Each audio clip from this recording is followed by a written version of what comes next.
மகாபாரதத்தில் ஒரு கதை வருது, ஒரு இன்சிடென்ட் வருது. துரோணாச்சாரியார் துரியோதனனை கூப்பிடுறாரு.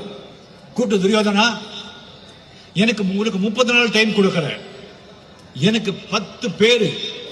10 பேரு நல்லவங்க வேணும், எனக்கு கூட்டிட்டு வா, நான் ஒரு காரியம் செய்யணும்னு சொல்றாங்க.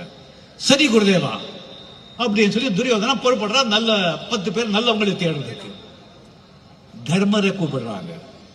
தர்மராஜா, நான் ஒரு காரியம் செய்யணும், எனக்கு 10 பேர் கெட்டவங்க வேணும், 30 நாள் டைம் கொடுக்குறேன், ராஜ்யத்தில் சுத்தி கொண்டு வான்னு சொல்றாங்க.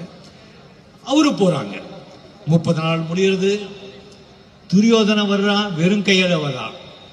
என்ன துரியோதனை ஆச்சுன்னா, மன்னிச்சிருங்க குருதேவா, நான் உன் ராஜ்யம் எல்லாம் தேடினேன், ஒருத்தன் கூட நல்லவன் கிடைக்கல, ஏதாவது ஒரு கெட்ட குணம் இருக்கு, அது என்ன காரியம் சொல்லுங்க, அதை நானே பண்ணி முடிச்சிடுறேன்னு சொல்றாங்க. தர்மராஜன் வர்றா. அவரு தனியா வர்றாரு. என்ன தர்மான்னு கேட்டா, மன்னிச்சிருங்க குருதேவா, நானும் 10 கெட்டவங்களை பார்த்தேன், ஒருத்தன் கெட்டவங்க கூட கிடைக்க மாட்டேங்கிறான், எல்லாம் நல்லவங்க தான் இருக்காங்க, அது என்ன காரியம் சொல்லுங்க, நானே முடிச்சிடுறேன்னு சொல்றாங்க.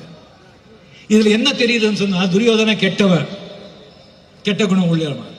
அதனால்தான் கெட்டவங்களையே தேடுறான். அவனை பார்க்கிறவங்க எல்லாம் கெட்ட குணங்களே கண்ணுக்கு தெரியுது.